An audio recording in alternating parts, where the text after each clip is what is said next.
Allow me to say this in English. We have seen a very systematic way of dealing with our people every other time when the president is coming to visit Nyanza. The other day when he was going to visit the PS of Interior, they attacked us at Sondo and killed our people. Now he's coming back to Kisumu again. They have again attacked us and killed our people. And we are saying enough is enough. Allow me to say the following, Mr. President. If you are coming to Kisumu, the first agenda on your table must be how to resolve the issue of Sondo boundary. We know where the boundary is. We are not going to keep quiet when you keep killing our people at Sondo at the pretext that we have infringed on the boundary of Kericho.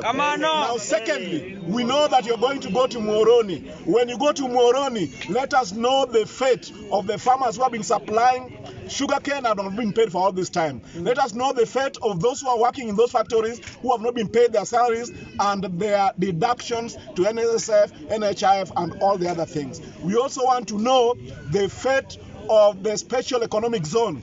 This was already agreed on by the last regime.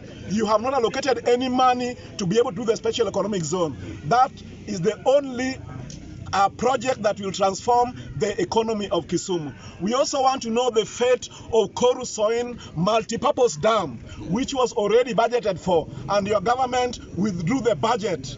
And now you are coming to give us a token in the name of, a fish, I don't know which plant in Kabonyo Kanyagwal, costing only 2.5 billion, when you have removed billions and billions of shillings from the budget that was already allocated for the county of Kisumu and for the region. We want to know when you are resuming the construction of the Mamboleo for Tanan Road that was already allocated money. We also want to know what your plan is with the port, and we want to know also when you're going to bring the SGR to Kisumu so that Kisumu can connect to the port of Mombasa, so that the people of Kisumu, who are also Kenyans and who also give, their taxes, can also get jobs and can live just like other Kenyans.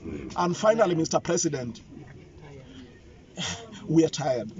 Mr. President, we are tired. I mean, we can't keep mourning our people. It is time that you come and have a look yourself. Yeah, you are busy taking policemen to Haiti, and yet in a very small space in Kenya, you cannot keep the security. Even that Haiti nonsense is misplaced, Mr. President.